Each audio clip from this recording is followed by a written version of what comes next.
Los testimonios y opiniones emitidos en este espacio representan únicamente el punto de vista de los entrevistados, quienes dan fe de la autenticidad de los hechos.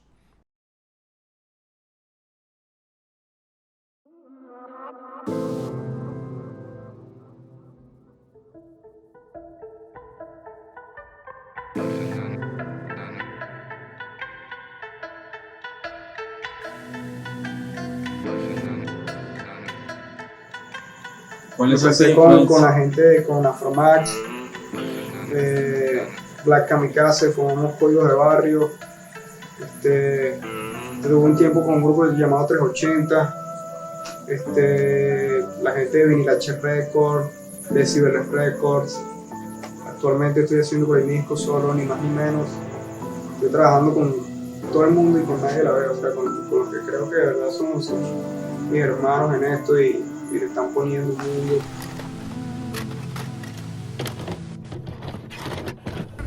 ¿Cómo empezó tu relación con el hip hop? No sé, me gustaba desde que oí algo que parecía hip hop, que era merengue hip hop. Tendría yo 11 años, algo así. Solo freestyleaba, no sabía en realidad lo que era hip hop. Y empecé en el año 2000 a meterme en serio de lleno en la música.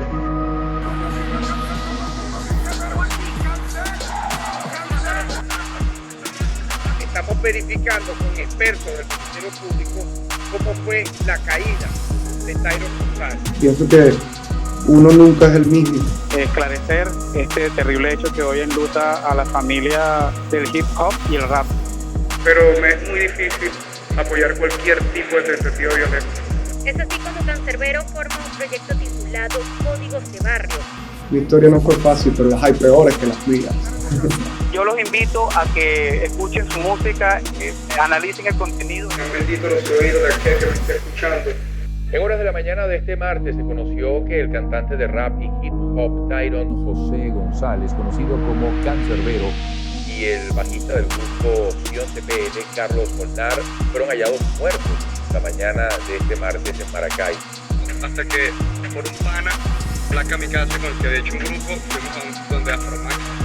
De acuerdo con la información preliminar, González tocó la puerta de la habitación donde se encontraba el bajista con su pareja.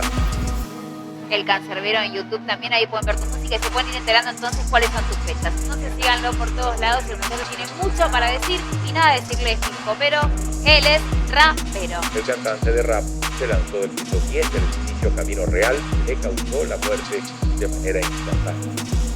Hablar, conversar, dar detalles del caso Cancerbero.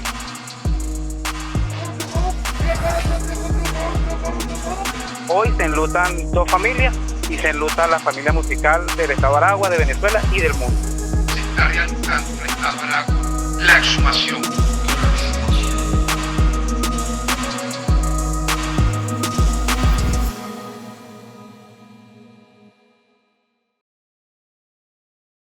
Hace el respeto, hijo venezolano.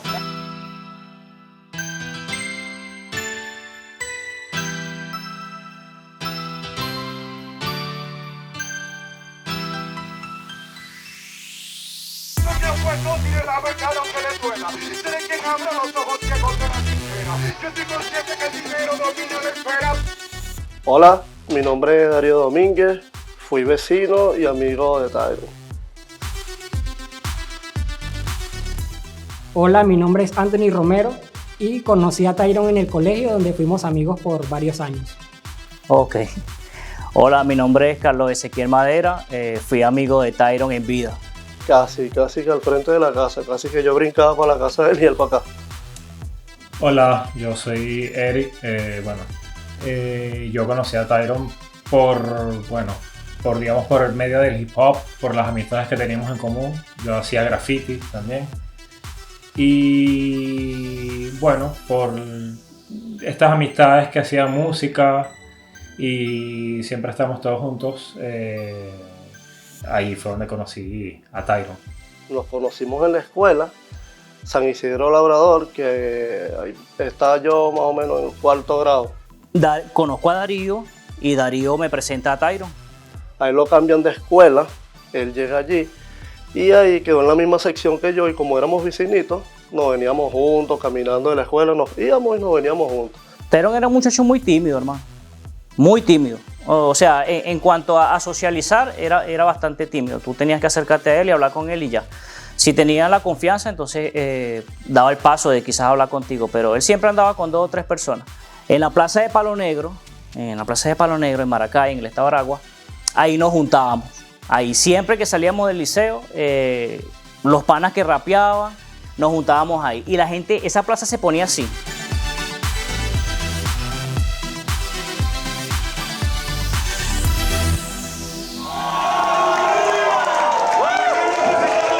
Sí, vivía, o sea, si por lo menos yo estaba con él en su casa, que era mayormente que siempre yo pasaba por ahí, estaba hablando, él imitaba muchas voces.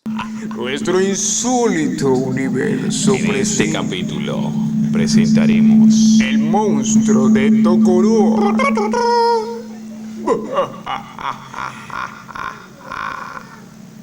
Y pasaba todos los días por su casa a comer tinitas que tenía Cheo ahí en su nevera.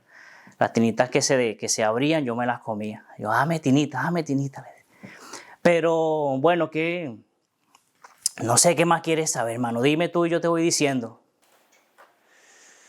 Bueno, hermano, mi nombre es Black Kamikaze, Manuel Galvi, mi nombre de pila. Conocido en la música como Black Kamikaze. Hago música desde muy chamo y conocí a Tyron desde chamito, 11, 12 años. Y nada, aparte de la música, creció una amistad muy, muy bonita entre los dos. Black Kamikaze, Antonio Galvis, Toño. Black Kamikaze, Bueno, fíjate que como te digo, yo a los 10, 11 años me mudo a Maracay, yo viví en Guarena, Estado Miranda, y como te dije, mi hermano mayor hacía música, a mí me gustaba mucho, yo bailaba break, yo sacaba un cartón afuera de mi casa y practicaba, y a 2 casas vivía mi primo estudiaba en el liceo donde estudiaba Tyron. Me identifico con el Kamikaze porque Kamikaze eran unos guerreros chinos y luego pasaron a ser los pilotos suicidas, y yo por los míos guerreros, yo por los míos estoy al frente y por los míos soy capaz de todo. Es el que lo sacó a la calle prácticamente, a cosas grandes en la calle. Lo cierto es que como mi primo sabe que a mí me gusta la movida de la música, me dice, yo conozco un catirito que improvisa mucho. Si quiere vamos para que ustedes tengan una batalla, se piquen algo. No canto, no quiero llanto, si con mi canto hardcore de set infartos a ganso que me tienen harto. Primer asalto, Mike Tyron en el cuadrilátero, cual sátiro violó el papel con mi vocabulario. Claro, lo que pasa es que cuando nosotros estábamos en el liceo, en esos años, no sé, 2000, 2001, estaba el auge de lo que era el rock más que el rap.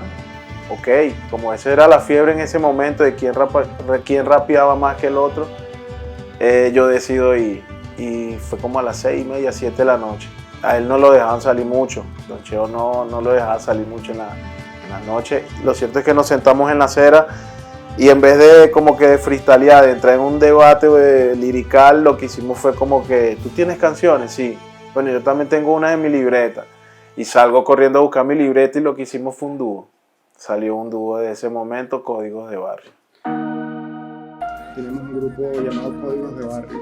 Todavía es mi hermano, todavía es hip hop, un durísimo en Venezuela. Toño tenía el mejor Big Boss que había en todo Palo Negro, en todo Maracay.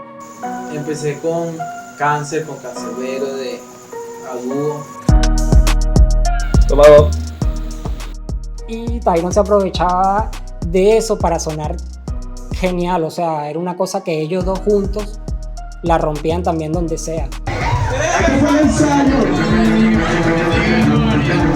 Bueno, fíjate que yo era uno de los que más cerca vivía. Black Kamikaze vive aquí a 2 cuadras. En ese tiempo vivía aquí a 2 cuadras. Y era como que el que tenía más acceso a su hogar, el papá poco dejaba que fueran allá. Y desde chamito, fíjate que el primer evento que fuimos nos llevó a Tyron, su madrastra, y a mí mi mamá agarradito porque éramos unos niños. Ahí se hicieron esa amistad que ya creció desde allí. Toño también era muy bueno escribiendo, ahí hicieron su grupo Tyron de chamo era muy inteligente, muy inteligente. Como tenía mucha habilidad para improvisar, se aprendía una canción, se la ponía y yo el otro día se la sabía. Nos daba envidia también. Pero tenía una habilidad intelectual como por decirte que era demasiado, con el cerebro demasiado superdotado. Y yo digo que dejó más, o sea, de resultado lo que quedó fue una bonita amistad y que se mantuvo, hermano, hasta siempre, ¿sabes? Ya lo que significa Toño y lo que significaba Tyron para Toño, pues lo que estábamos allá en el movimiento y lo que estábamos compartiendo ese círculo, pues sabíamos lo que era esa amistad.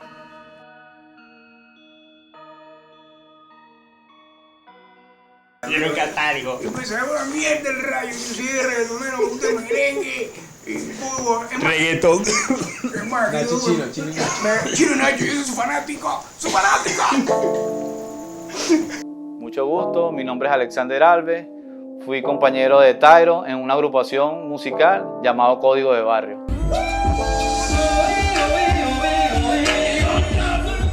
Código de Barrio lo conformaba que para descanse Tyron, Black Kamikaze, Gregory Palencia y mi persona. Cuando empezamos, o sea, empezamos con ¿cómo te digo? Con muchas aspiraciones, ¿sabes? De ahí me mostraron los proyectos que querían hacer, en ese tiempo con las pistas de Looney Tunes que estaban gratuitas en internet, ahí formamos música comercial. Éramos unos niños, teníamos obviamente como que muchísima más fuerza para soñar, ¿sabes? Entonces sí nos veíamos muy lejos. En realidad yo conocí a Tyron, fue por el compañero Black Kamikaze, que lo llevó para la casa, estaban buscando para formar un grupo. Y también que en un momento llegó un señor llamado Rowdy, que nos empezó a mover para eventos más grandes y sí ya como que teníamos ese sueño de que, hermano, sí va a suceder. Bueno, en sí el grupo era más que todo en ese tiempo, ¿cómo te digo?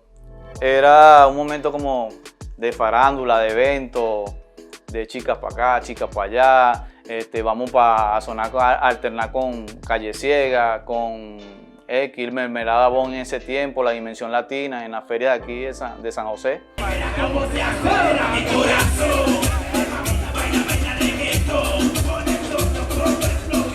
Y Tyron, bueno, como te dije, pues si en el reggaetón, si en el hip hop era así, imagínate en el reggaetón. Y le fuimos dando, la gente nos fue llamando para los eventos y nos fue gustando la cosa, hasta que cada quien llegó a tu cierto límite y cada quien se fue por su lado. Ya yo después, teniendo 15 años, me enamoré, o sea, conocí a una muchacha, me aparté de la música como 5 o 6 años y él sí siguió encaminadísimo y nosotros, ¿sabes? Como que desde lejito viendo y siempre en comunicación. Bueno, con Código de Barrio para mí me enseñó mucho. Y para Tyron también, porque conocimos bastante gente a través del grupo Código de Barrio. Aparte que donde llegábamos, éramos, como digo, la sensación.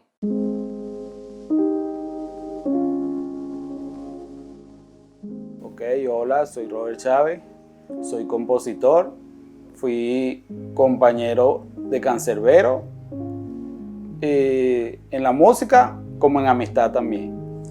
Una vez que por ejemplo nos abrimos, que salimos del liceo, seguimos un año así juntos en la broma, pero él ya estaba trabajando en Venir Auto. Él trabajaba conmigo en Venir Auto, trabajó desde el año 2007 más o menos. Ya ahí en ese tiempo ya él no vivía aquí, ya él tenía su residencia en Maracay como tal. Después que yo termino la universidad, yo hago pasantía allí en Venir Auto. Ya él estaba trabajando y porque él entró como en el 2006, 2007 a trabajar allí.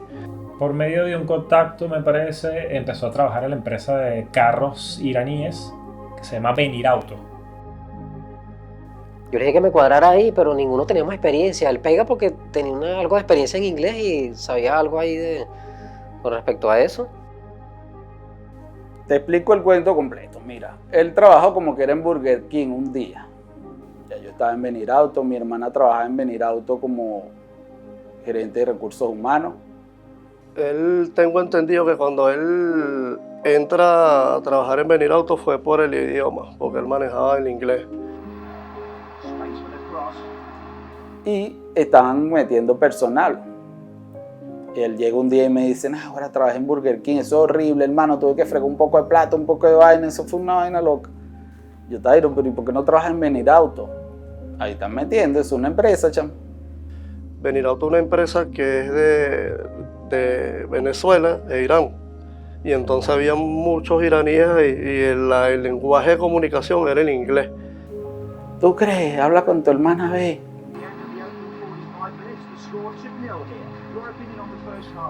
Entonces llamo a mi hermana. Hermana, ¿sabes qué? Tyron necesita trabajo porque está trabajando como que es en Burger King y broma. Entonces ella me dice, oye hermano, ahorita lo que está necesitando la empresa son personas que sepan hablar inglés. Como en esos años, pues, que alguien hablara inglés o que entendiera inglés era como que wow, ¿no? Yo le inculqué un poquito de conocimientos de inglés y él lo perfeccionó. Como él me había contado que él hablaba inglés, que su papá lo había enseñado, pero yo nunca lo había escuchado hablar. Yo le digo, sí, es bueno, él habla inglés y muy bien. Él hablaba inglés. Se defendía bastante. Mi hermana no, pero o sea, es en serio, es para traducir y eso, él sabe. Nosotros jugábamos lo que era fútbol en la Play y nos gustaba que él narrara los partidos en inglés. Mi hermana me dice, ok, mañana en la mañana le hago la entrevista. Le cuelgo a ella y le digo, Tyro, ¿seguro que tú sabes hablar inglés? Sí, porque yo le dije a mi hermana que te podía entrevistar porque tú hablabas muy bien inglés. Sí, pero no tanto, me dice. ¿Cómo que no tanto, chamo? Yo le dije que tú hablabas perfecto, tú me habías dicho a mí. O sea, pero sí, pero no tanto así como crees, pues. Y él narraba los partidos en inglés, o sea, se ponía a narrar todos los movimientos, quién llevaba el balón, si chutaba, toda la cosa, pero en inglés totalmente. O sea, eso nos encantaba cuando él iba a jugar a la casa. Yo no es inglés del liceo, Tyro, no es ese de que How are you today, nada de eso. ¿Me entiendes? Es hablar inglés. Sí, quédate quieto. Yo voy, bueno, anda, de todos modos lo más que te pueden decir es que no. De hecho, fue a la entrevista y la entrevista se le hicieron fue los mismos iraníes. Y en lo que salió, bueno, mi hermana me dijo, mira, sí, el muchacho sí habla. Y él me dijo, no, chico, yo hablo más que esos iraníes, yo hablo mucho mejor que ellos. Y yo, excelente, entonces lo dejaron por eso. Y entonces ahí es donde él fue, como quien dice, útil, pues.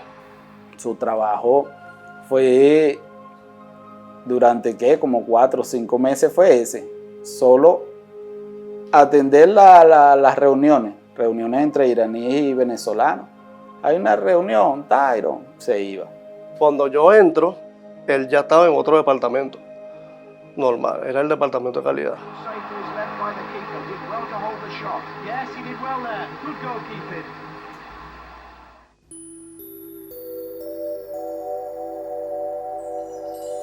Te voy a ser muy honesto. Tyron jamás me habló de su hermano. La misma pregunta me la ha hecho mucha gente, que si yo conocí a el hermano de Tyron. Como saben que nos conocimos desde chamo, pues. Me hacían esa pregunta, que si yo conocí a un hermano de él. No, nunca. A mí no me... O sea, supe que tenía un hermano y ya, hasta ahí. Él tampoco nunca me habló nada de eso. Creo que hasta donde sé, la familia de él estaba era en Caracas. Sus hermanas mayores. Eso.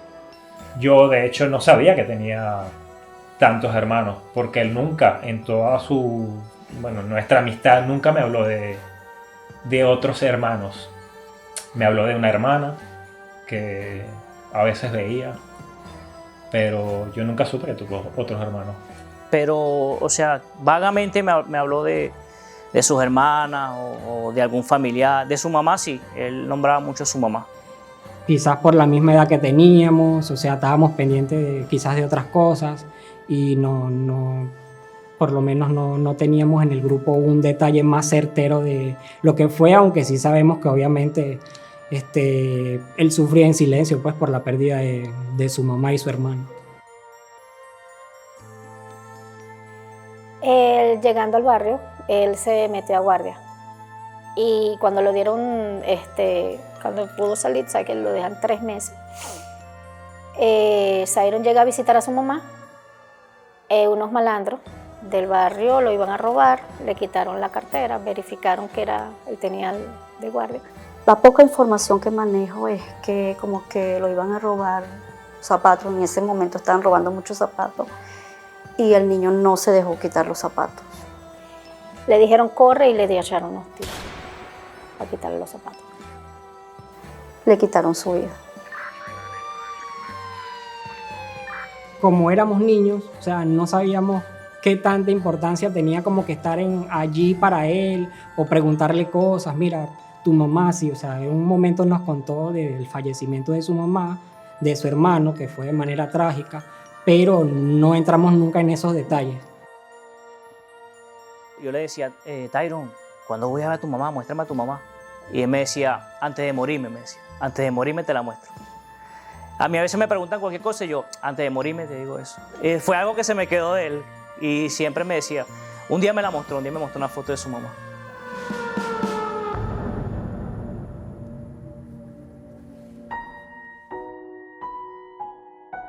Wow, fue un impacto, fue otro impacto porque él compartió mucho en la casa desde chiquito.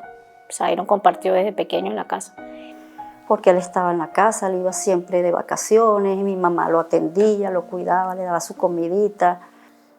Nosotros sí compartimos con Zairon en la niñez, bastante, porque Zairon le llevaba a Tyron como que eran 5 o 6 años. Bueno, ellos eran hermanitos y él también se convirtió en el hermanito de todas nosotras. Y cuando mi mamá y mi papá se unieron, pues obvio que también se unió Zairon con nosotros, ¿me entiendes? Sí, le dolió. Cuando nos enteramos, fue unos meses después. Sí, fue duro, claro, pero no es que llegó a ser un dolor, como te digo yo, para llegar a la locura. Pienso que era algo muy de él, muy personal de él, que no le gustaba hablar mucho. Por lo menos conmigo no, era muy cerrado en ese tema, una que otra cosita y ya. Me habló de su hermano que mataron, siempre tuvo un rencor y bueno, creo que nunca esto evidentemente no lo superó. Él quiso expresar ese dolor de una forma positiva, que fue sacar ese dolor a través de su música. Cuando yo leí el primer ensayo que Tyron hizo, y los hacían en clase, o sea, yo los ponía que lo hicieran en clase. Cuando yo lo leí, yo le dije, ¿en serio esto lo hiciste tú? Y hablaba mucho de la muerte. Fue un dolor para llegar al entendimiento de que todos los seres humanos no somos de hierro, somos de carne y hueso. Y que estamos en esta vida pues para aprender de lo bueno y de lo malo. Entonces yo me acerco y le digo, mi vida, tú, ¿por qué hablar de la muerte? O sea, eres un niño. Y él me miró así como, está vieja, así, ¿no? Y me dijo, ¿qué sabes tú de la muerte, profe? ¿A ti se te ha muerto alguien? A mí sí.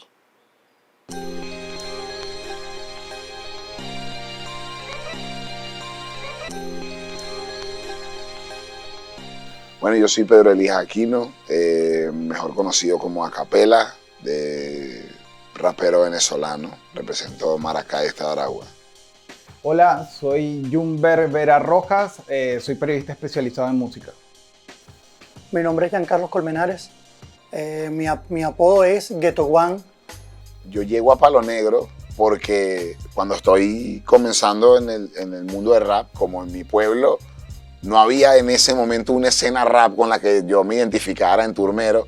En esa época yo era de Palonero. Me di a conocer y la gente pensaba que yo era de allá, porque ahí sí tuve como que un grupo, un crew, que éramos como esa generación que estaba por debajo de los chicos en ese momento, como que más joven. Eso fue en el 96, y yo estaba haciendo ya música. Escuchábamos rap francés y escuchábamos rap americano y decían muchas cosas los gringos que no eran esos gringos que decían cosas de gángster y nada de eso, Tupac y todo eso. Sí, sí sonaba bien y eso fue lo que nosotros sustraímos de eso, el sonido. Entonces ahora vamos a decir algo. Yo me di cuenta que entre como el 2004 al 2010 nosotros pasamos de escuchar rap de afuera a que solo se escuchara rap venezolano. Creo que por nosotros. Y yo soy protagonista de eso, del sonido de Maracay. Y dentro de muchas personas somos protagonistas del sonido de Maracay. ¿Por qué Maracay? Porque mientras Caracas y Valencia estaban diciendo otras cosas, que, o sea, no era hip hop, que en esa época, que era muy filosófico, el rap en esa época. Y contamos con la virtud de que nosotros siendo de Maracay también, o sea, era una movida alternativa a la caraqueña. En Aragua había una movida de reggae muy chévere. A nivel histórico había como una movida reggae, estaba muy presente la cultura reggae. Entonces el rap se llevó a cabo, se desarrolló en un contexto en Maracay un poco más amistoso. No estaba tan presente el barrio, el cerro, la pistola, que era de repente lo que caracterizaba más el rap en ese momento en Caracas era yo soy de tal sitio, porque era lo que de repente se vivía. La escena rap en Caracas de repente le tocaba vivir algo más hostil. Nosotros íbamos a cantar los chamitos blanquitos, los carajitos de Maracay, con puros raperos gantas en Caracas, y gracias a Dios siempre existieron los códigos de respeto, que ni ellos siendo o perteneciendo a un mundo totalmente diferente al de nosotros, nos vieran como que no, esos carajitos, tal. Sí, ciertas cositas, pero en medio de todo siempre hubo un respeto y nos cuidamos y valoramos el arte y el trabajo de cualquier otro, porque nuestro lema era la base es el respeto, es la base de todo. O sea. Un rapero no se desprende ni un tabaco, base con sapo se convierte en capo y un revólver no hace que un muchacho se vuelva más macho. Yo. El rap tiene unos parámetros, vamos a ponerlo así. En el rap hay una complejidad. Se supone que las personas están rimando, hay unos compases, mientras en la manera en que tú acomodes las rimas, en el mismo compás donde de repente tú dijiste solamente 2 rimas, siempre está esa persona o esa que tiene la agilidad de técnicamente meter hasta 6 rimas en donde tú metiste 3. El rap es reflexivo, eso, el rap es reflexivo.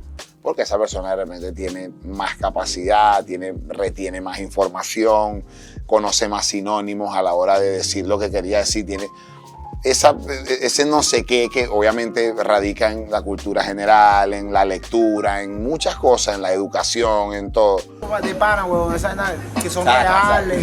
Y que son reales, Vamos y maleante con ellos. El concepto de real en el rap era de quién en verdad hacía cosas, quién era peligroso, quién en verdad venía de una vida disfuncional, una familia disfuncional. En este caso, en el hip hop hay un error muy grande que muchos piensan que mientras más calle hables, eres más rapero. Y eso es un grave error.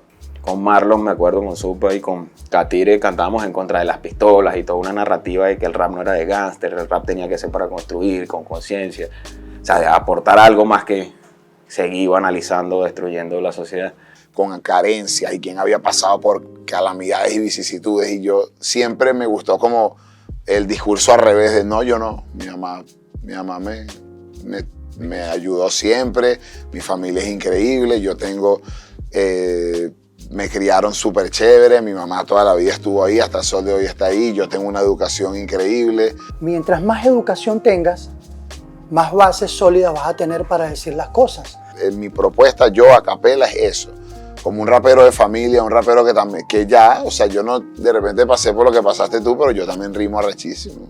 Nace un término nuevo, es el rap conciencia, por así llamarlo, o podríamos definirlo dentro de unos parámetros que vienen a... El rap conciencia o el rap consciente es una escena que que también es muy abstracta, ¿no? Es como raro, extraño debatir sobre la conciencia del rap, porque si hay un género que es consciente en todo lo que dice, e incluso en su propia maldad, al poder versar en su flow, es el hip hop. Y en ese proceso, esa fue la dinámica en la que entró el movimiento hip hop, donde no solo, o sea, Tyron era uno destacado de una playa de raperos destacados. Los raperos maracayeros todos eran como raperos conscientes, de rap conciencia. Eso fue lo que en ese momento a ellos los caracterizó. Es como vengo a darte un mensaje, vengo a dejarte algo en el cerebro. Pero hablando con artífices de la escena venezolana, ellos establecen a Maracay como la base de operaciones, como el epicentro de esta escena que fue creada a propósito, adrede, a partir del colectivo básico. Pero eso, el rap, el Maracay en ese momento, lo que ponía Maracay en el mapa era el rap consciente, era rap con contenido. La manera en la que nacen los primeros pasos y que ellos luego fueron desarrollando. Golpeó tanto la etiqueta que, bueno, empezó a tener esa evolución en Caracas y en otras partes de América Latina, de hecho. Acá en Argentina, digamos, se habla de esa etiqueta como algo muy propio de Venezuela. Cómo se improvisa y mira aquí su cancelero, kamikaze aquí los pisa, entiendas, todo aquel que quiera gritar, para que vean que aquí no puede gritar, se tienen que callar, tienen que respetar el real on the globe, para que vean cómo se los dejamos. Bueno, hola, mi nombre es Rafael Pimentel, Villacao, aquí es maestro PPK. Bueno, soy amigo de Tyron de hace muchos años. Hace, ¿qué le puedo decir? Del 2000, pues desde 2000 que fue que lo conocí, hasta que sucedió lo que sucedió y bueno, y aún de corazón, hermano, aunque no estemos juntos. Por eso hay que, como te estoy diciendo, negrito, sabes que yo no como carajota de noche porque me da... Ya yo tenía una agrupación con Maestro PPK. PPK Canal Tomati, con lírica Katy para los platis. El pipí en el Dream Team del nuevo milenio de ese peñiqueño 380. El pan del reino no temo. Mano, PPK es el maestro de nosotros, ¿viste? Cuando vean esta vaina, para que sepan. No sé, imagínate que hay un montón de chihuahuas ladrando y llega un pitbull y ladra, entonces todo el mundo ya...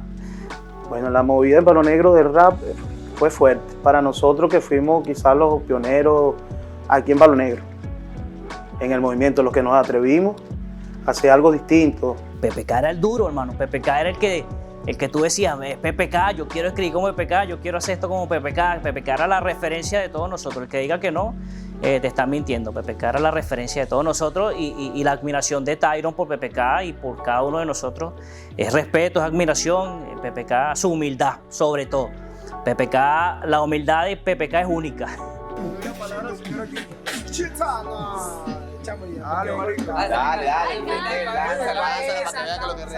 Nos vean como esas personas, los gringos, pues los gringos que quieren ser gringos porque están cantando rap y a donde íbamos nos decían lo mismo, ¿no? Entonces se la tiran en gringos porque quieren cantar rap. Y bueno, yo me recuerdo que fue duro, esa etapa fue duro. Nosotros hacíamos música, teníamos sueños, y los sueños de nosotros era difundir nuestras letras, que llegara no solamente a nivel nacional, sino más allá. PPK, él siempre ha cantado, él cantaba con tambores, salsa.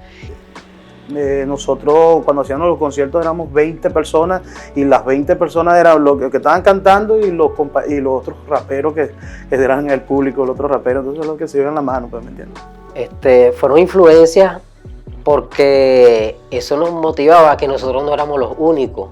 Había gente que también venía haciendo rap de hace tiempo y que estaban ahí en la movida.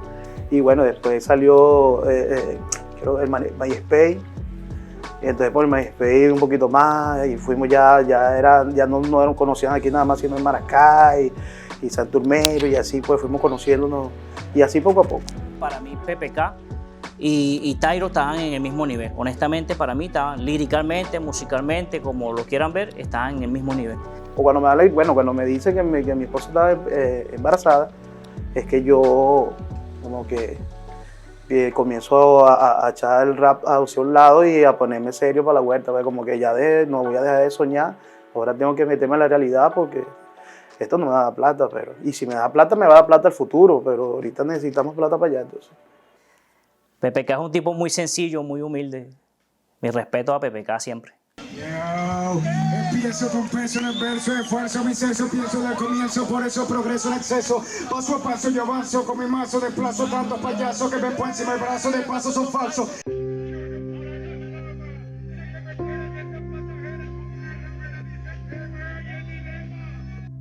Sabes que nosotros hemos conversado entre los muchachos y yo llegué, entre tantas conversaciones con ellos, yo llegué a un punto que la música o el rap no se trata de rimar y enlazar una palabra con otra, se trata de transmitir.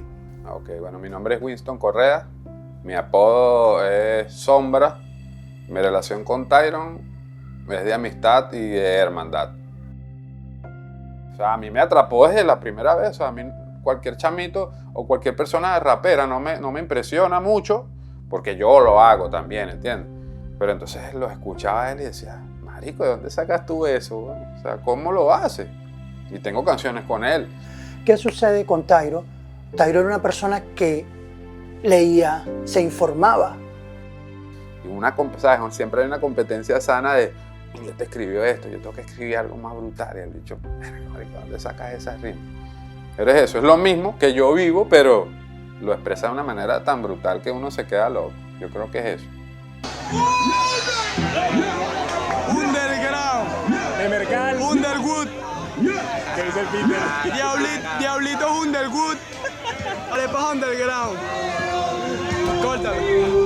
Y Tyron transmitía y entraba como que en tu pecho diciendo cualquier cosa en sus canciones, tanto en las canciones de desamor, la de conciencia, en la competición, como lo vieran, él transmitía un sentimiento demasiado fuerte, pues, y sincero. Él leía mucho, él tenía mucho conocimiento y eso lo utilizaba para decir las cosas. Líricas muertas, si quieres apuesta, y la mortalina. O sea, él estaba, años luz. ¿Por qué? Porque él sabía lo que estaba diciendo. A mí, de hecho, muchos de los panas llegaron a recalcarme, no, tú le picas mucha torta a Tyron. Tú también eres bueno y no lo ves, tú le picas mucha. Pero es que Tyron se volvió el favorito de todos. Hermano, yo puedo ser bueno. Lo que ustedes no están entendiendo realmente es que Tyron es un fenómeno, es otra cosa. Es que es así. Una vez que a él lo escuchaban, sea en Maracay, en Caracas, en Barquisimeto, alguien que sabía de rap, una vez que lo escuchaban por primera vez, ya sabían, este es el chamo. Este chamo tiene algo. Este chamo es un distinto. Porque ya él era un referente entre nosotros, era un referente. Era el más pequeño del grupo, era el menor del grupo, pero él era un referente en cuanto a música, en cuanto a letras, era el referente de nosotros. Él y PPK, esos eran los que estaban ahí llevando el carro. Hay demasiados detalles que hacen ver que una persona tiene unas habilidades por encima del resto y sin duda Tyron era un alumno destacado. A él lo escuchaban y se volvía ya como que el niño prodigio, el que todos querían tener de su lado. Era algo que era inevitable. Soy cáncer, pero yo no soy último, no soy primero. Prefiero ser sincero que aparentar ser de acero, un caballero. Sin joderme mucho hablo a la cara, no como otros que con mis palabras y no dicen nada. ¿De qué sirve? A Tyron lo conocí en la casa de Afromac.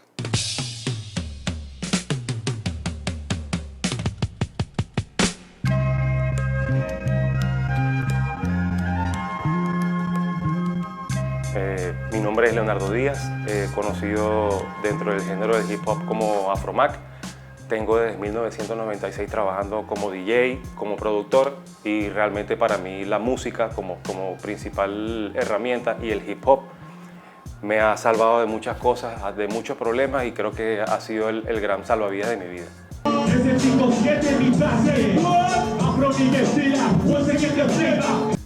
Afro era el único que hacía beats en esos momentos. Primero conocimos a Afromac, a Leo. Beats son las pistas. Nosotros conocimos a Leo. Llegó a oídos de nosotros que hay chamo, hay un tipo por allá que hace pistas. ¿Cuáles son las pistas que nosotros escuchamos de estos raperos y vaina? Y él colocó un clasificado que decía: a todos los raperos de Maracay, yo soy un rapero que hace pistas. Cualquiera que nos quiera, del Maracay, Venezuela, que quiera conocernos, aquí está mi número y tal. Sí, un tipo que hace pistas y vaina, bueno, vamos por allá. Vivo por la rima, aquí es donde yo aprendo el sistema. Ya claro, ya cuando él empieza a, como quien dice, a grabar, a escribir sus primeras canciones, que es cuando conoce a Leo, Afromac. Conocí a Tyron a través de Manuel Calvis, Black Kamikaze. Y realmente escuché su música cuando llega con Lewis. Pero no, es un viejo ya.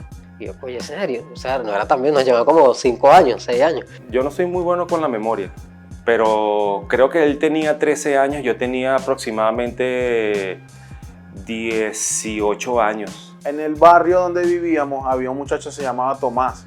Él es realmente quien nos lleva hacia donde Afro, porque ya él era mucho mayor que nosotros, era mayor de edad. Salía, buscaba eventos, era muy movido en la escena aquí en Palo Negro. Y él es quien nos lleva a donde Afro, porque yo conocía a Tomás. Recuerdo yo que ellos no tenían nombre, entonces fueron a mi casa, yo era el que le ponía el nombre a todo, o sea, yo era el que le ponía los apodos a todos porque él era la persona creativa y vamos a donde Leo a que nos ponga el nombre. Entonces fueron, mira, tenemos un nombre, queremos un nombre para el grupo. Ah, bueno, llámese Perro Sin Correa. Y yo, pues, dijeron, ¿qué pasa a ti, loco? Que Perro Sin Correa, nada, no, eso está muy feo. Códigos de Barrio. Y llegué, les hice el logotipo y toda la cosa. Entonces eran ellos dos de Yin Yang, Códigos de Barrio. Entonces yo llegaba y les producía los temas como para estructurar un grupo, ¿sabes? Yo ser el DJ. Y nada, y sí, como dice él en un video, que ahí empieza todo, porque cuando llegamos a donde Afro, si nosotros teníamos 3 CD de 3 cassettes, porque cuando eso era cassette, de rap por ahí rebuscado, Afro tenía, hermano, la biblioteca. Cuando Afro abre el closet así, que nosotros vimos eso, nosotros, ¿what? Y Tyron, como siempre, eso fue, pum, préstame este, y empezó, hermano, su mente para allá. En esos momentos no había tanta cuestión con el internet, ¿sabes? Y Afro tenía un closet lleno de mucha música, mucha música. Obviamente Afromac ya lo nutre de otro tipo de rap. Mira, conoce este rap español, este rap dominicano, puertorriqueño.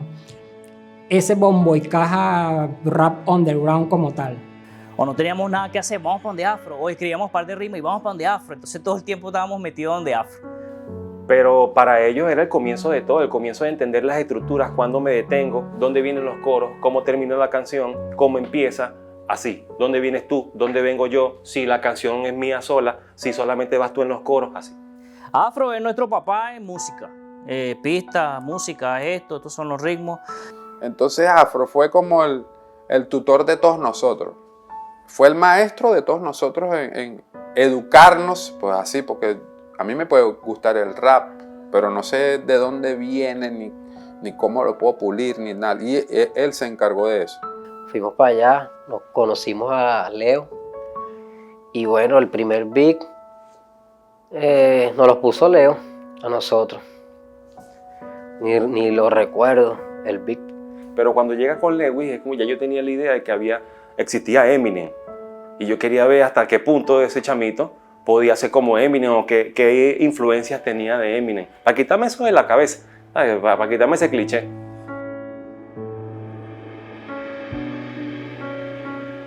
Entonces cuando entra y empieza y graba y hace todo lo que con el micrófono ese de combo de computadora, ese blanquito, grabó el tema, yo me puse la mano en la cabeza, Luis, y dije, no puede ser.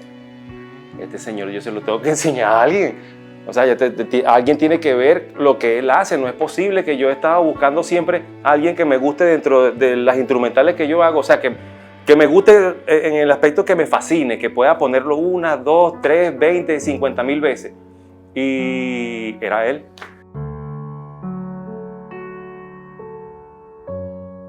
Y yo le dije, hermano, por favor, vamos a grabar otro tema. Y grabamos un tema llamado Ángel Demonio, que ese tema es, o sea, bajo mi consideración como productor, ese tema es la trilogía de Corazones de Piedra y Mundo de Piedra. Es la forma o como la fórmula como él estructuró esos otros temas de Mundo de Piedra y Corazones de Piedra. ¿Por qué? Porque son 3 historias en un solo tema. Obviamente mayor que nosotros, ya tenía más rato en la movida y empezó como a presentarnos más personas. A ese primer evento que te dije que nos llevó a Tyron, su madrastra, y a mí mi mamá, nos los consiguió Afro. Fue el primer evento que fuimos. Que por cierto no hubo evento, ese ya lo suspendieron.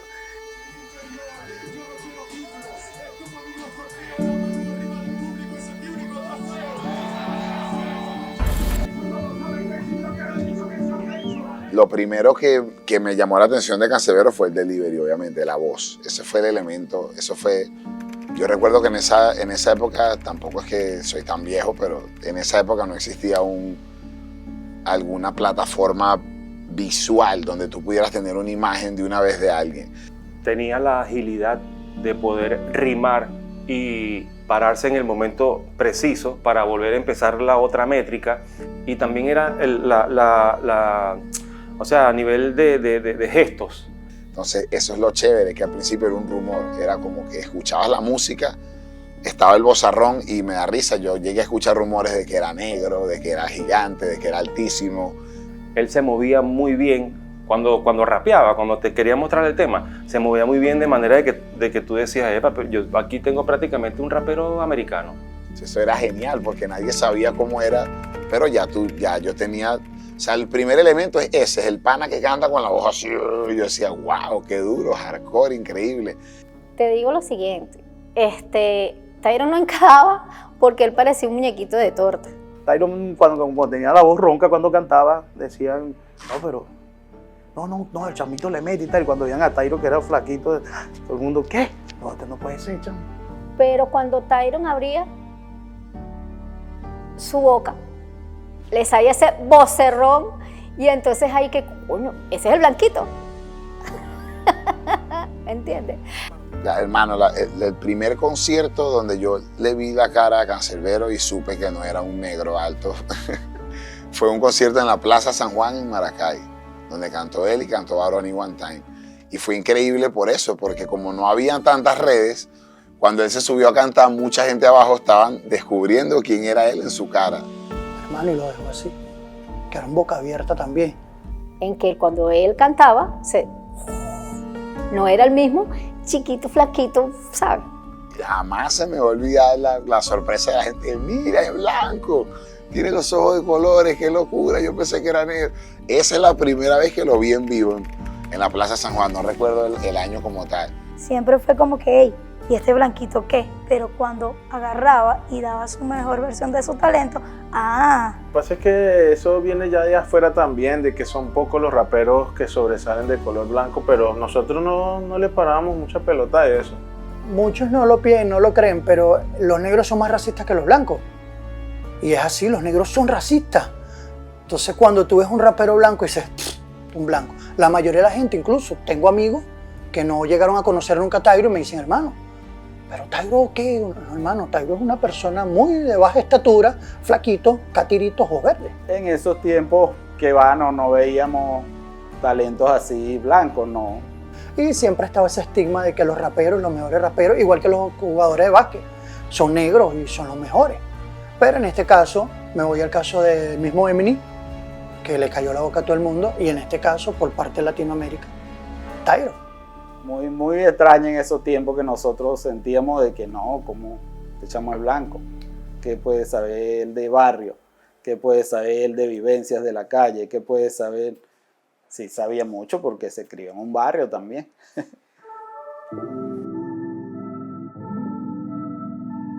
Y mi nombre es Luis Muñoz, soy productor y beatmaker de un sello de música independiente llamado Vinyl H Records. Conozco a Tyron desde hace unos cuantos años y bueno, sigue en nuestros corazones, sigue en nuestra mente. Y son panas de los que nunca se olvidan y de los que no se repiten.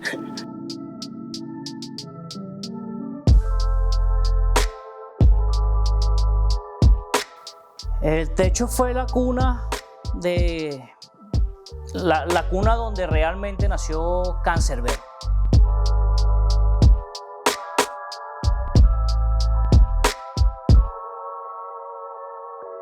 La magia, the magic moment. Nosotros tenemos algo como el estudio, los que compartimos el código del Techo, era como respeta el momento, ¿sabes? Tenía arriba de su casa como un pequeño cuartico que era como, no sé, de 2x2 o algo así, era súper pequeño, que fue lo que luego se convirtió en el Techo.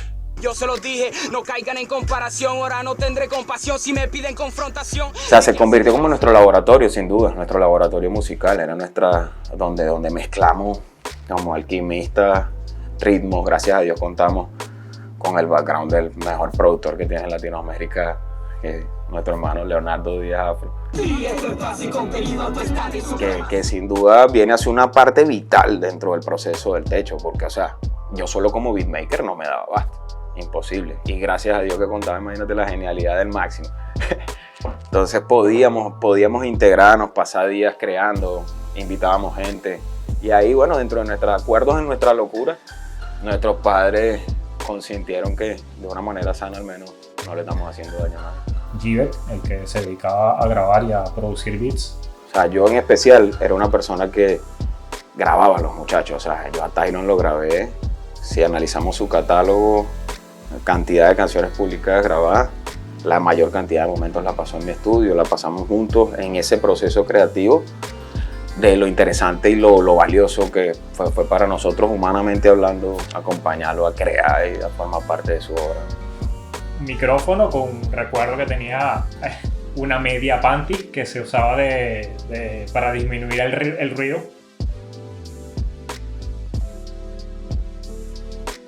Ahí tenía el tiempo de llegar a su trabajo, sentarse a escribir. Y sí, fue como un espacio seguro, literalmente un sitio donde podíamos crear.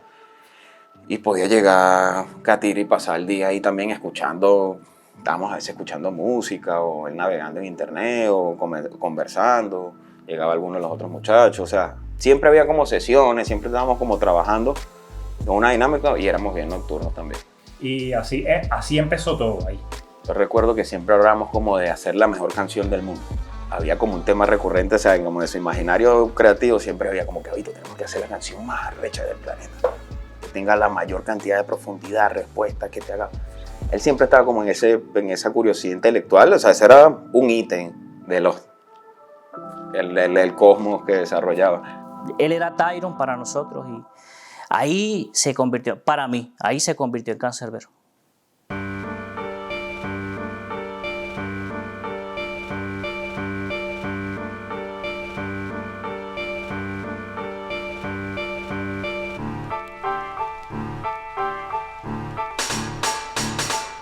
Los dos teníamos esa hambre de poder conectar entre dos raperos venezolanos ya consolidados en su país, poder hacer algo, ¿sabes? Unirse y sacar algo impresionante. Él siempre estaba como adelantado para la época.